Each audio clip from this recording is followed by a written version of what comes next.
받은 백성이요 하나님의 택함 받은 자녀들입니다.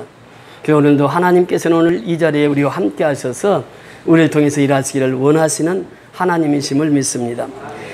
예수님을 이 땅에 보내주시고 독생성자 예수를 통해서 우리를 구원해주신 그 하나님의 놀라운 사랑이 오늘 우리 심령 속에 늘 차고 넘치시기를 주의 이름으로 축원을 드립니다. 하나님은 말씀 한마디로 천지를 창조하십니다. 말씀 한마디로 천지를 창조하신 하나님께서 오늘 이 자리에 우리와 함께 하시면서 우리를 통해서 일하시기를 원하시는 하나님이심을 믿습니다. 여러분, 하나님께서는 우리가 상상할 수 없는 일들을 하시는 분이 하나님이십니다. 아브라함에게 나타나신 하나님의 전사는 뭐라고 말합니까? 내가 백세의 아들을 낳으리라 이렇게 얘기를 합니다. 사실 인간이 백세의 아들을 낳는다는 것은 불가능한데 그 약속을 하시고 그 약속을 지키시는 하나님이십니다. 불가능을 가능케 하시는 분이 하나님이십니다. 여러분, 홍해수를 가를 때 어떻게 합니까? 모세가 이제 너 지팡이를 내밀어서 홍해수를 가르치라. 밤새 지팡이를 내밀고 하나님 앞에 기도했을 때 홍해바다는 갈라지게 된 줄 믿습니다. 인간으로서는 상상할 수 없는 일이 하나님이 하시면 하십니다. 이것이 바로 하나님이 하시는 일이에요. 살아계신 하나님께서는 이 땅에 독생성자 예수 그리스도를 보내주시고 그를 죽기까지 우리를 사랑하십니다. 십자가에 내어주셨습니다. 예수님은 우리 죄 때문에 십자가에 죽으셔야만 했습니다. 그 죽으신 예수는 사흘 만에 다시 살아나셨습니다. 그러니까 예수님이 부활하신 것은 하나님의 기적적인 역사입니다. 우리가 상상할 수 없었던 일들이 하나님의 세계에서는 펼쳐진다고 하는 것입니다. 오늘도 역시 마찬가지입니다. 여러분 보세요. 스데반이 돌에 맞아 순교를 당합니다. 스데반의 옷을 사울의 발 앞에 놓았습니다. 그리고 그 흩어진 무리들이 이곳저곳 이 나라 저 나라 흩어져서 지금 흩어져서 삽니다. 아프가니스탄 보세요. 지금 그들이 이제 흩어져서 자기들이 가고자 하는 땅에 가려고 하면은 엄청 힘듭니다. 국경을 넘어야 되고 생명이 왔다 갔다 하는 그러한 속에서 그들은 하루하루를 살아가고 있습니다. 그러니까 이 초대교회도 핍박을 못 이겨서 다 흩어졌습니다. 다메섹까지 흩어진 그리스도인들이 있었습니다. 이 사울은 그 사람들을 잡으러 가기 위해서 대제사장에게 공문을 받아가지고 다메섹까지 갑니다. 거의 가까이 왔습니다. 1마일만 가면 다메섹인데 거기서 하늘에서 호련히 빛이 임합니다.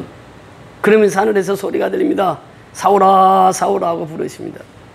그러니까 이 사울이 그 하나님의 음성을 듣고 주님 니시니까 라고 합니다. 그때 나는 내가 핍박하는 예수라 이렇게 말합니다. 그러니까 이 핍박하는 예수라고 하는 것은 예수님께서 자기 믿는, 즉 자기 도를 따르는 제자들을 핍박하는 이 핍박이 곧 예수님을 핍박하는 것이니라 이렇게 말씀하십니다. 그리고 사울은 눈이 보이질 않습니다. 사흘 동안 식음을 전폐합니다. 그러면서 이제 구할 것을 두루 찾다가 하나님의 명령에 의해서 다메섹까지 가게 됩니다. 그때 하나님께서는 한 사람을 준비해 두었습니다. 그 사람이 아나니아라고 하는 사람입니다. 오늘 본문의 1절에 10절에 보면 그렇게 말씀하십니다. 우리 10절 다 같이 읽습니다. 시작. 그때 다메섹에 아나니아라 하는 제자가 있더니 주께서 환상 중에 불러 이르시되 아나니아라 하시거늘 대답하되 주여 내가 여기 있나이다 하니 여기에 보면은 그때의 다메섹에 아나니아라 하는 제자가 있더니 이렇게 표현합니다. 근데 아나니아를 미리 준비를 해놨습니다. 사울을 위해서 준비를 해놨습니다. 그러면서 이 아나니아는 누구냐? 제자라 이렇게 표현합니다. 예수를 따르는 자다 이렇게 표현합니다. 오늘 이 말씀에는 이렇게 나오는데 사울이 사도행전 22장에 보면은 아그리빠 왕 앞에서 간증을 합니다. 그때 아나니아를 또 소개하는데 사도행전 22장 12절에 보면 이렇게 소개를 하고 있습니다. 율법에 따라 경건한 사람으로 거기 사는 모든 유대인들에게 칭찬을 듣는 아나니아라 하는 이가 내게 와서 이렇게 표현합니다. 그 아나니아를 소개할 때 율법에 따라 경건한 사람으로 이렇게 표현합니다. 그 율법을 따라서 살아갔던 사람이요. 그리고 경건하게 살아갔던 것입니다. 그러니까 이 아나니아는 하나님의 법을 그대로 따라서 순종하고 살아갔던 사람이요, 경건한 사람입니다. 여러분, 경건이라고 하는 것이 무엇입니까? 경건이라고 하는 것은 깨끗하고 정결한 것을 의미하고 있습니다. 우리나라는 백이민족입니다. 그래서 흰 옷을 즐겨합니다. 여러분, 흰 옷은 아무데나 입고 다닐 수가 없습니다. 흰 옷을 입으면 주의를 하게 됩니다. 왜냐하면 아무데나 앉으면 이게 묻어버리니까. 그러니까 이 정결이라고 하는 것은 깨끗한 것을 의미하고, 이 아나니아는 하나님 앞에 깨끗하게 정결하게 살았다. 율법을 중심으로 해서 정결하게 살았다. 그리고 그곳에 사는 유대인들에게 다 칭찬을 받았더라, 이렇게 표현합니다. 여러분, 아나니아가 언제 등장합니까? 사도행전 5장에 보면 아나니아와 삽비라가 등장합니다. 어떤 사람은 그렇게 얘기합니다. 이분이 그 아나니아라고. 그렇지 않습니다. 그 아나니아는 죽었습니다. 이 아나니아는 다른 사람 아나니아예요. 이 아나니아는 성경에 여기밖에 나오지 않습니다. 예루살렘에서 장로 직분을 받은 것도 아니고 집사 직분을 받은 사람도 아니에요. 그 중심의 교회에 있었던 사람도 아니에요. 저 다마스커, 지금으로 말하면 그 시골의 촌동네에 예수 믿는 사람에 불과한 사람이에요. 그런데 이 아나니아를 보면서 무엇을 깨닫게 되느냐? 아나니아는 그 하나님의 말씀에 절대 순종하고 살아갑니다. 여러분 보세요. 아나니아는 항상 기도하는 사람이었습니다. 근데 사울도 기도하는 사람이었습니다. 그래서 이 아나니아가 기도해서 안수해서 자기 눈을 뜰 것을 사울은 알았습니다. 기도하는 중에 환상을 통해서 그걸 깨달았습니다. 여러분, 기도하는 사람끼리는 서로 소통이 됩니다. 기도는 뭐라고 그랬습니까? 프로스코네오라. 기도라고 하는 것은 예배 드리는 것이에요. 지금 사흘 동안 눈에 보이지 않고 식음이 전폐되어 있을 때 그 무엇을 했겠습니까? 하나님 앞에 기도하고 하나님 앞에 예배드리고 그 사흘 동안 그렇게 하나님 앞에 집중했던 것입니다. 사울이 그랬던 것처럼 아나니아도 기도하는 사람이었어요. 그러니까 아나니아와 사울은 서로 소통이 됐어요. 사울이 깨달았던 것이 오늘 12절에 보면요, 그 말씀을 하십니다. 오늘 12절 보세요. 12절 시작. 그가 아나니아라는 사람이 들어와서 자기에게 안수하여 다시 보게 하는 것을 보았느니라. 누가 보았어요? 사울이 다 알고 있어요. 아나니아라고 하는 사람이 자기에게 안수해서 내 눈이 뜨게 될 것이라고 하는 것을 사울이 알고 있습니다. 기도하는 사람 서로가 안다는 것이에요. 여러분, 이 베드로와 고넬료 과정 보세요. 이 사도행전 10장에 가면 이제 바로 그 사건이 나오는데, 베드로에게 하나님이 나타나셔서 그래요. 저 땅에 기는 것과 하늘에 나르는 것들이 짐승들이 보자기에 쌓여서 하늘 위로부터 내려옵니다. 그러면서 베드로야, 너 저기 그 보자기에 쌓인 것들을 먹어라, 잡아 먹어라. 그러니까 하나님, 나는 속되고 깨끗한 것만 먹지요. 그 네 발 달린 짐승 나 먹지 않습니다. 그러니까 하나님이 다시 나타나서 말씀하세요. 내가 깨끗하다 하는데, 그러면서 그렇게 환상 중에 있을 때 고넬료가 보낸 사환이 베드로가 있는 피장의 집에 문을 두드립니다. 베드로 사도님 여기 계십니까? 그러면서 얘기를 합니다. 고넬료가 보낸 사환인데요, 우리 고넬료 대장님이 초청했습니다. 와서 말씀을 인도해 주세요. 그래서 말씀을 인도합니다. 여러분 보세요. 이 사울과 아나니아 사이도 서로 본 적이 없습니다. 서로 소통한 사이가 아니에요. 그런데 하나님께서 기도하는 중에 둘이 만나게 합니다. 그리고 이 눈을 뜨게 합니다. 여러분, 이 환상이라고 하는 것이 무엇입니까? 환상이라고 하는 것은 비전입니다. 이 환상이라고 하는 것은 내가 꿈을 꿨더니 누가 나타나서 나에게 말했다, 이런 것이 아니에요. 환상은 반드시 비전을 말하고 있는데, 비전은 말씀을 통해서 이루어집니다. 말씀을 통해서 역사가 이루어지는 거예요. 말씀은 창세기부터 계시록까지 비전 덩어리입니다. 그래서 우리는 비전어리가 되는 것이죠. 우리는 비전을 받은 자가 되는 거예요. 말씀에서 이 환상이 어떻게 펼쳐지는가를 보면은 그 사람이 비전을 받은 사람인지 아니면 자기 꿈꾸고 헛된 일을 하는 사람인지 알 수가 있어요. 자, 여기 비전을 본 이 아나니아, 그 11절에 올라가서 보십니다. 그 11절에 시작. 주께서 이르시되 일어나 직가라 하는 거리로 가서 유다의 집에서 5 사람 사울이라 하는 사람을 찾으라. 그가 기도하는 중이니라. 지금 아나니에게 직접 말씀하시는데 이 환상을 통해서 무엇을 말씀하십니까? 일어나라 그래요. 일어나라. 이 첫 번째 명령이에요. 일어나라. 그 다음에 어디로 가라고요? 직가라고 하는 거리. 그러니까 직선으로 된 그 거리. 그 거리로 가라. 다메섹에 직선으로 된 그 거리로 가라. 그러면서 또 뭐라고 말씀하십니까? 유다의 집에서 구체적이에요. 아주. 보세요. 일어나서 직가로 가라고 그래요. 또 유대의 집으로 가서 거기서 누구를 찾으라고요? 사울이 아니라 누구? 다소 사람 사울을 찾으라. 출생지까지 정확히 말씀하십니다. 다소 사람 사울을 찾아라. 그런데 그가 뭐 하고 있다고요? 기도하고 있는 중이라 그래요. 기도하고 있는 중이라. 그러니까 아주 비전은요, 환상은요, 구체적입니다. 우리에게 그 구체적으로 이 비전을 보여주시는 거예요. 그래서 이 비전 따라서 살아가는 것입니다. 근데 더 중요한 것이 있습니다. 이 10절로 다시 올라가서 보면요. 그때 다메섹이라는 아나니아라는 제자가 있더니 주께서 환상 중에 불러 이르시되 아나니아라 아나니아야 하고 환상 중에 불렀단 말이죠. 그러면서 사시건을 대답하되 주여 내가 여기 있나이다. 이 고백이 얼마나 중요한 고백인지 몰라요. 하나님이 부르시면 어떻게 해야 돼요? 내가 여기 있나이다. 이 대답입니다. 여러분 이사야 선지자를 통해서 이사야서 6장에 보면 그렇게 말합니다. 이사야 선지자가 성전에 들어왔을 때 스랍 천사들이 성전 가득히 차 있어요. 그러면서 천사들을 봅니다. 그 하나님께서 말씀하세요. 누가 나를 위해서 갈꼬? 그때에 이사야 선지자가 말합니다. 내가 여기 있나이다. 나를 보내소서. 여러분 하나님의 환상을 보는 사람들은, 기도하는 사람들은, 예배드리는 사람들은 하나님의 지시에 구체적으로 따릅니다. 그러면서 제일 먼저 대답이 무엇입니까? 내가 여기 있나이다. 내가 여기 있나이다. 무슨 말씀이에요? 준비됐습니다. 하나님 명령만 하세요. 내가 여기 있습니다. 이것이 오늘날 우리에게도 필요하다고 하는 것입니다. 하나님은 일을 시키려고 할 때 그 사람이 어디 있는지를 찾아서 그들을 통해서 일을 시키시는 분이에요. 그러니까 내가 대답을 해야 돼요. 하나님 부르실 때 내가 여기 있나이다 라고 하는 대답이에요. 지금 이 아나니아가 그러는 거예요. 이제 준비가 다 돼 있어요. 아나니아는 내가 여기 있나이다. 나를 보내소서. 내가 무슨 일이든지 할 수 있겠습니다. 이것이 아나니아의 대답입니다. 자 보세요. 13절에 13절 14절 한번 보십니다. 시작.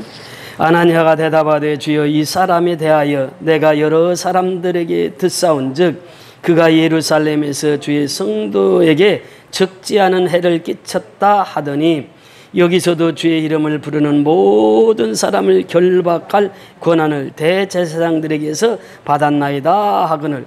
지금 하나님 명령하셨어요. 일어나 직가로 가서 거기 가서 유다의 집에 가서 다섯 사람 사울을 찾아라. 그는 기도하는 중에 있느니라. 이렇게 명령을 하셨어요.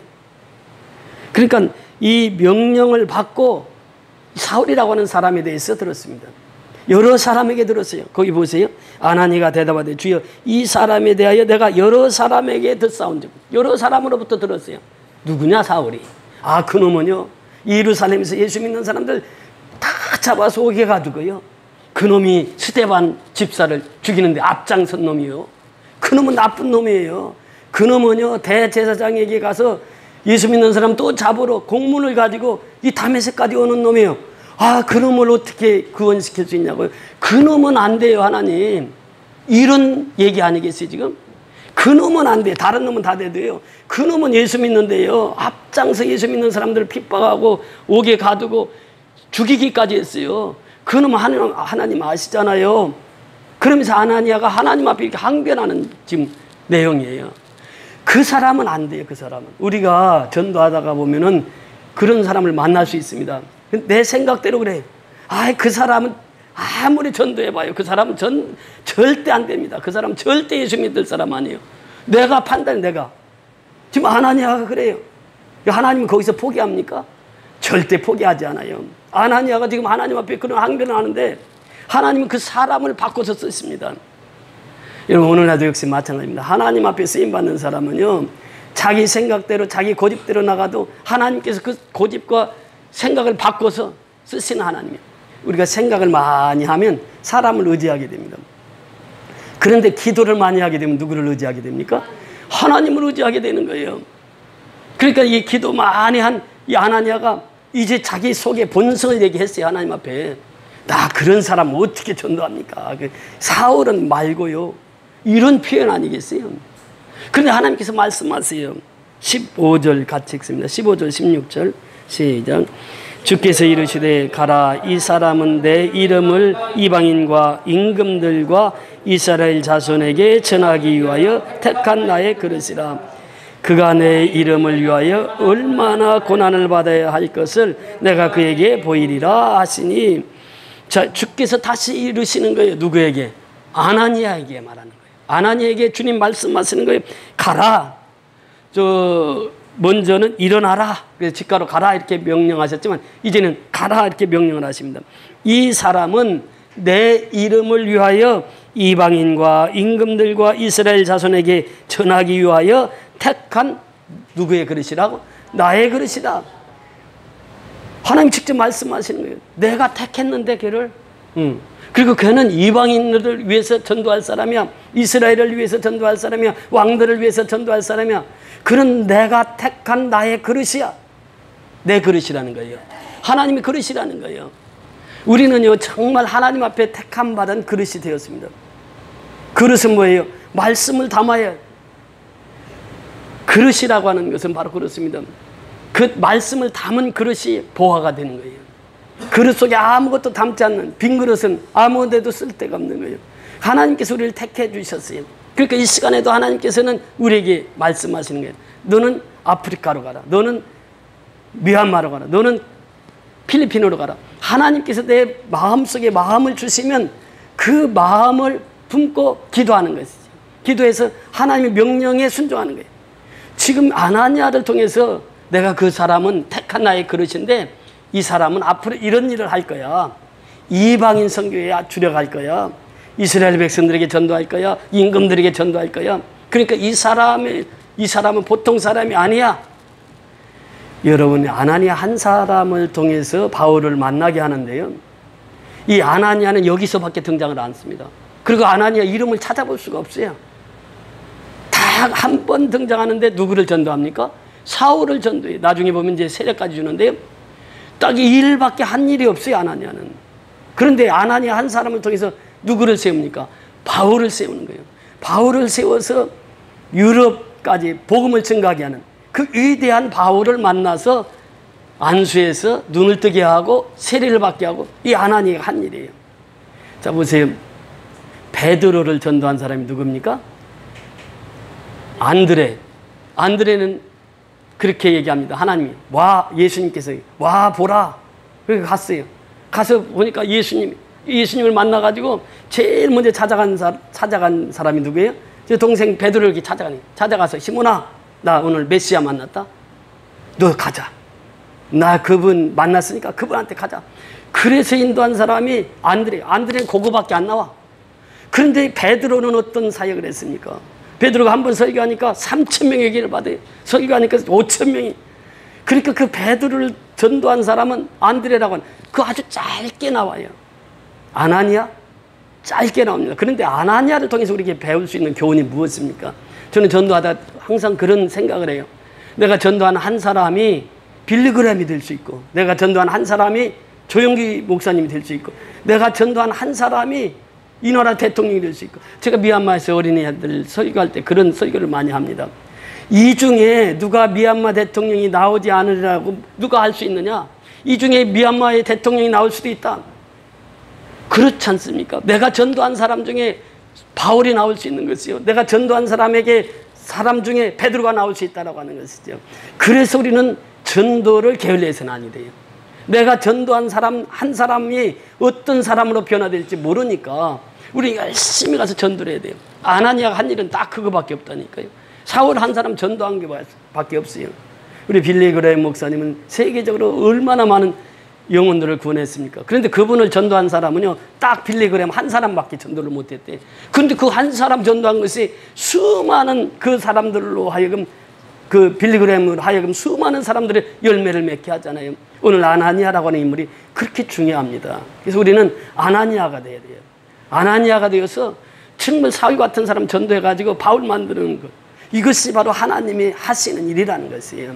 하나님 하시는 일은 참 신기하고 놀라워요. 그러니까 우리가 도무지 할 수 없는 일들을 하나님 행하시는 거예요. 아나니아 보세요. 자기 본성이 드러나잖아요. 하나님, 그놈은 나쁜 놈이요. 그놈은 예수 믿는 사람들 다 잡아서 옥에 가두고 죽이는 그 사람인데 어떻게 걔를 전도합니까? 걔는 빼놓고요. 이런 자기 본성을 얘기하는. 그러니까 하나님께서 말씀을 하시는 거예요. 내가 이방인의 사도로 세웠다. 그리고 나는 그를 택하여 나의 그릇이다. 그러면서 16절에 말씀하세요. 이를 그가 내 이름을 위하여 얼마나 고난을 받아야 할 것을 내가 그에게 보이리라. 예수 믿는다고 해서요, 복 받는 거. 물론 복을 받죠. 예수 믿는다고 하면 잘 사는 거. 물론 잘 살 수 있어요. 예수 믿는다고 해서 행복한 거. 물론 행복할 수 있어요. 그런데 중요한 것이 뭐냐면 예수님의 말씀대로 따라가다 보면 고난의 길이 오는 거예요. 십자가의 길이 오는 거예요. 누구에게나 이건 다 오는 것입니다. 보세요. 우리도 그 십자가의 고난의 길을 통과하니까 하나님께서 길을 열어주시는 거예요. 그 고난은 그래서 축복이 되는 것입니다. 이 사울이 얼마나 예수의 이름으로 고난받아야 될 것을 미리 하나님 다 하신 거예요. 고린도서 11장 23절 이하에 쭉 내려가서 보세요. 바울이 얼마나 많은 고난을 받았습니까? 동족에게 배신을 당하고 강의 위험과 바다의 위험과 산의 위험과 그리고 이 죽을 위치에 얼마나 많이 있었습니까? 그래서 광주리에 달아내려서 살기도 하고. 그러니까 바울은요, 이 죽음이라고 하는 것을 짊어지고 살았던 사람이에요. 이 예수의 이름을 전하다 이렇게 수많은 고난을 받았다고 하는 것이죠. 이 고난을 예수의 이름으로 고난받을 것을 미리 말씀하십니다. 그러면서 17절 같이 보십니다. 17절 시작. 아나니아가 떠나 그 집에 들어가서 그에게 안수하여 이르되 형제 사울아, 주 곧 내가 오는 길에서 나타나셨던 예수께서 나를 보내어 너로 다시 보게 하시고 성령으로 충만하게 하신다 하니, 아나니아가 떠나 그 집에 들어가서, 그 집이 어디예요? 누구의 집입니까? 지금 말씀하셨죠? 유다의 집에 유다의 집에 딱 찾아 들어간 거예요. 찾아 들어가서 누구를 만났어요? 사울을 만났어요. 그러면서 그에게 안수하여 이르되 형제 사울아, 이렇게 표현합니다. 사울이 어떤 사람이었어요? 원수였습니다. 원수, 왼수. 전에 그 부부가, 노부부가 사는데 평생 살면서 내자로 얘기해보라고 그랬어요. 그러니까 여기저기 다 얘기해요. 그러니까 답이 아니에요. 답이 뭐예요? 평생 왼수 그러더래요. 평생 왼수. 그러니까 이 사울이 평생 왼수예요. 예수 믿는 사람들 평생 왼수였습니다. 그런데 그 원수가 어떻게 됐어요? 형제 사울이야, 사울아, 이렇게. 원수가 지금 형제로 변화되는 거예요. 그러면서 그 과정들을 쭉 얘기합니다. 너 오는데 예수 만났지? 나도 그 예수가 나에게 말씀하셨어. 너에게 가서 안수해서 눈을 띄우라고. 그래서 그 사정을 쭉 얘기를 합니다. 그러면서 형제 사울아, 이 형제라고 하는 단어가 참 아름다운 단어입니다. 이 아델포스라고 하는 단어인데, 이 델포스라고 하는 말은 이 자궁이라는 의미예요.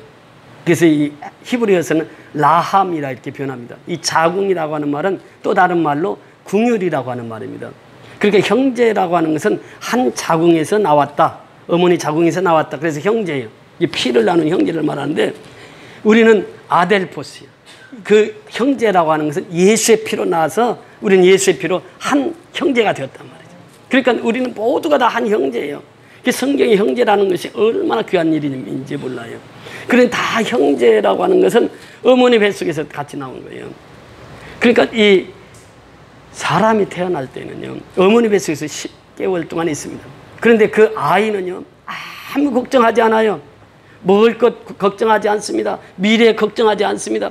그 아이는 어머니 탯줄만 붙들고 있으면 돼요. 어머니가 다 영양분을 다 줘.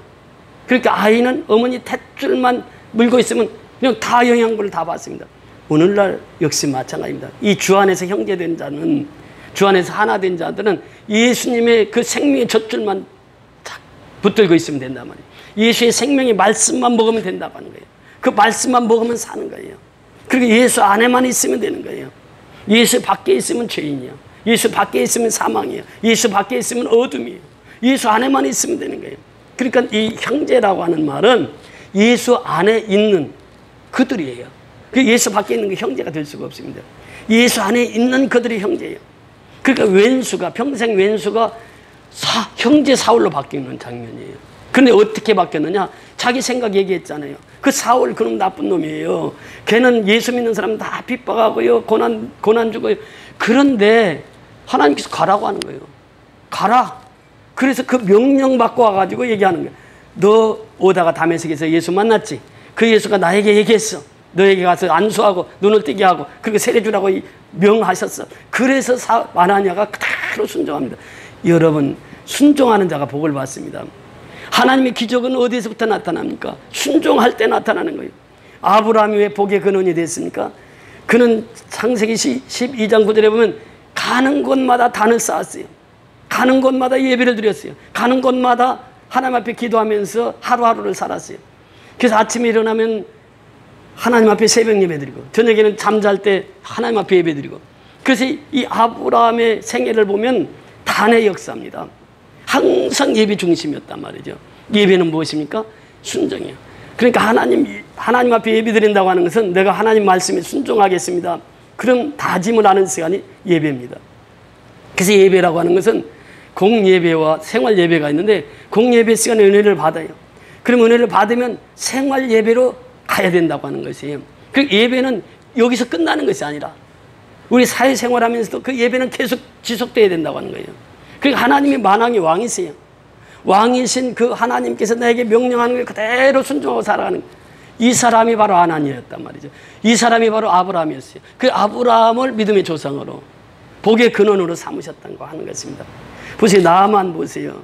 나아만이 순종했을 때 어떤 역사가 일어났습니까? 문둥병이 치유되는 역사가 일어났어요. 7번 요단강에서 몸을 담그라 그러니까 뭐라 그래요?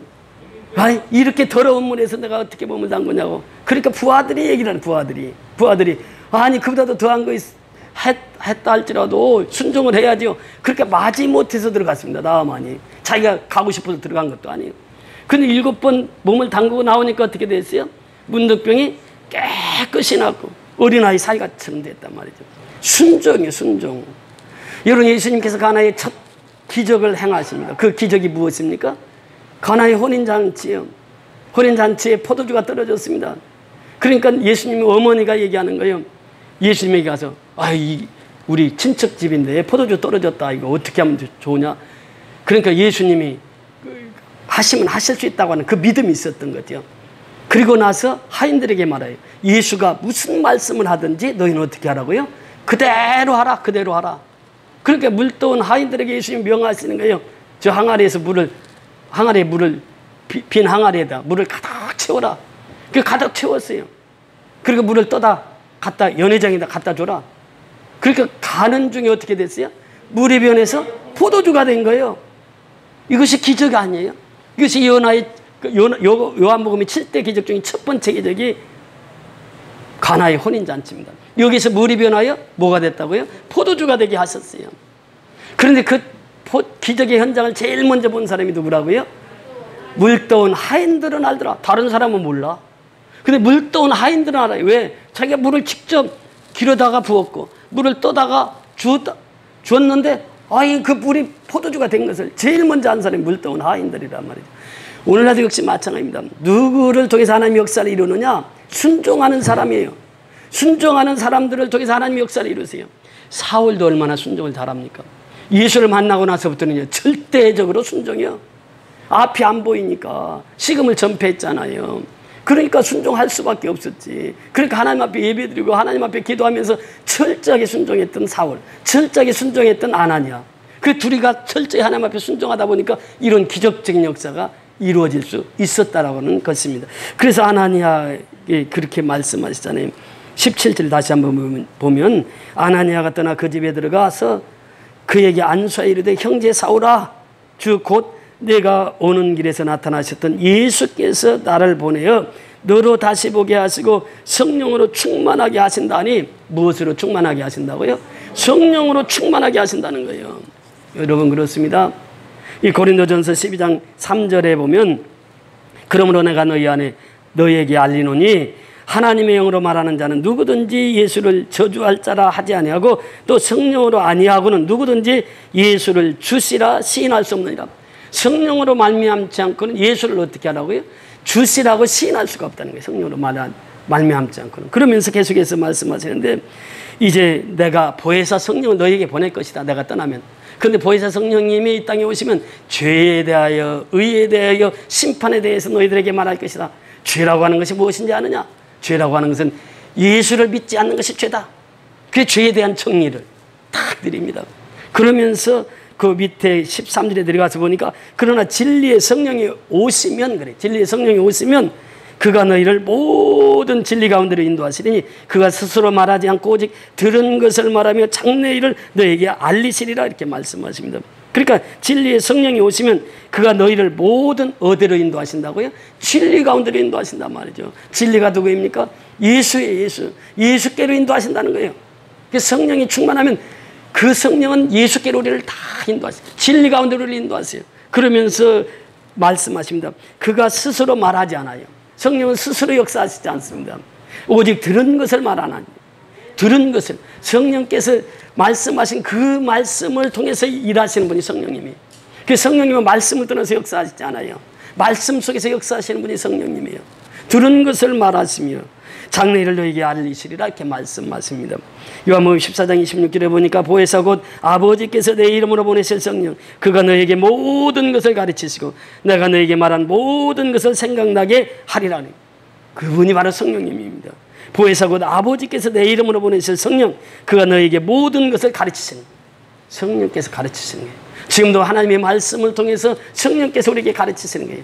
여러분 이 로고스의 말씀은 그냥 기록된 말씀입니다. 기록된 말씀이 내 심령 속에 부딪혀야 돼요. 그것이 바로 레마의 말씀으로 내게 다가와야 돼요. 성령께서 그 일을 하시는 거예요. 말씀을 들으면 그 말씀이 내가 깨닫게 되는 거예요. 깨닫게 하시는 분이 누구라고요? 성령님이시라는 거예요. 나를 말씀을 먹게 하시는 분이 누구라고요? 성령님이시라는 거예요. 그 성령님이 우리를 말씀으로 인도하고 진리로 인도하고 그래서 진리이신 예수를 증거하게 하시는 분이 누구냐? 성령님이시라는 거예요. 그러니까 이 성령을 충만케 해서 사울이 변화해서 바울이 돼가지고 땅끝까지 가서 복음을 전하는 거예요. 우리가 잘 아는 말씀 사도행전 1장 8절 다 같이 시작. 오직 성령이 너에게 임하시면 너희가 권능을 받고 예루살렘과 온 유대와 사마리아와 땅끝까지 이르러 내 증인이 되리라. 성령이 충만한 자를 통해서 하나님 역사를 이루신단 말이에요. 땅끝까지 복음을 전한다는 것이. 엊그제 그 따로 목사님한테 전화가 왔습니다.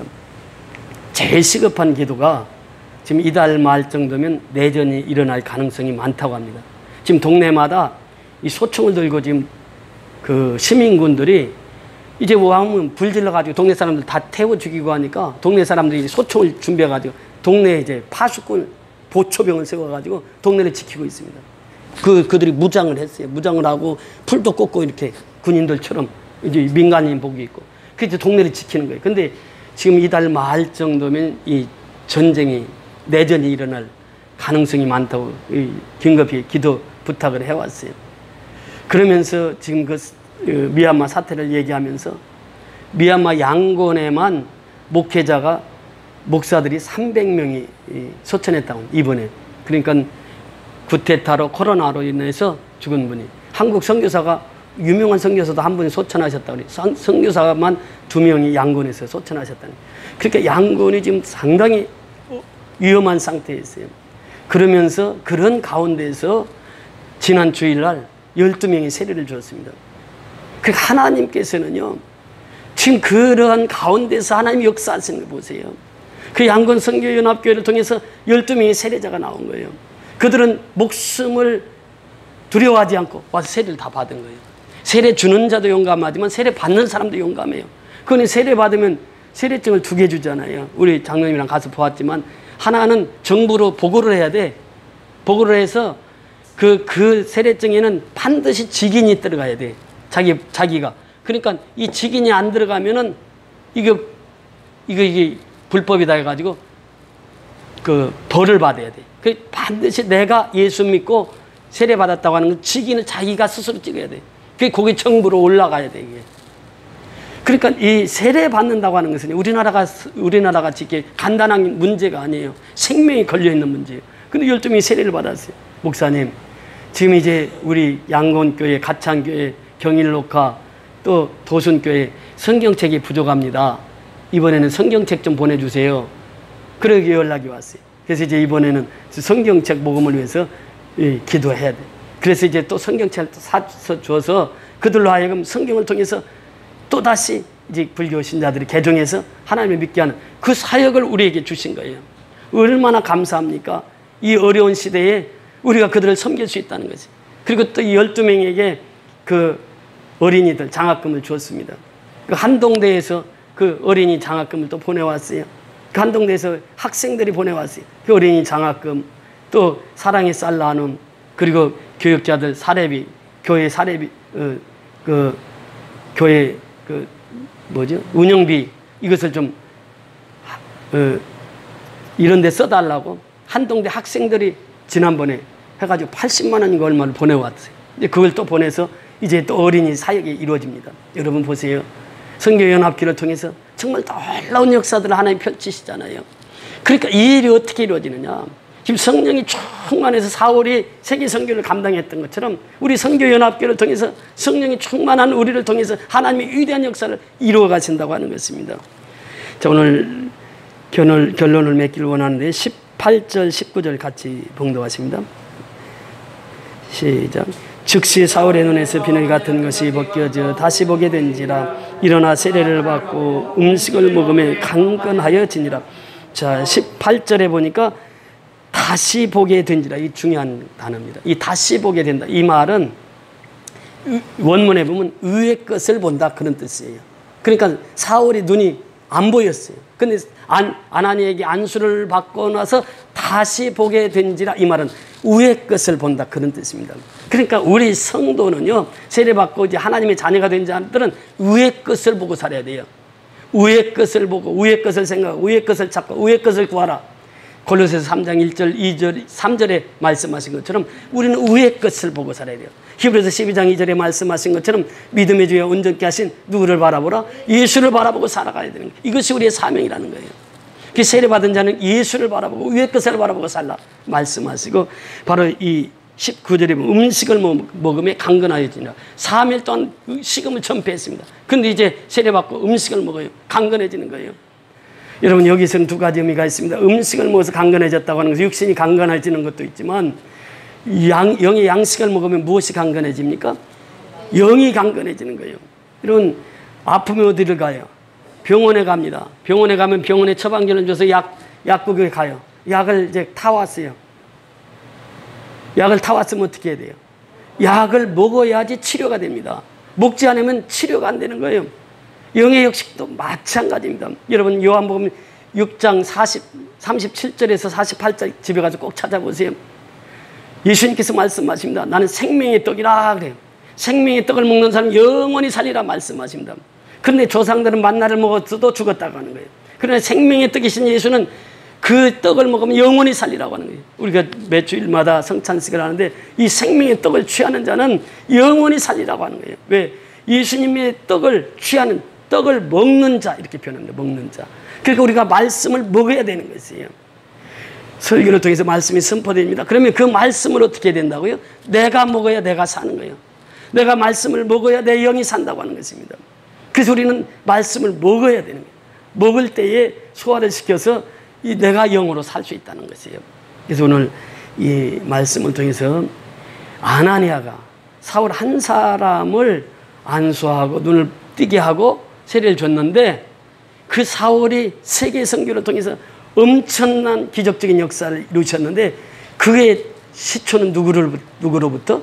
아나니아로부터 되었다고 하는 것입니다. 그래서 우리가 이 아나니아처럼 우리 선교연합교회가 아나니아와 같은 그런 자가 되어서 정말 복음을 전해서 한 영혼이라도 내가 전도해서 그를 통해서 하나님의 놀라운 기적적인 역사를 경험하고 체험하는 저와 여러분이 다 될 수 있기를 주의 이름으로 축원을 드립니다.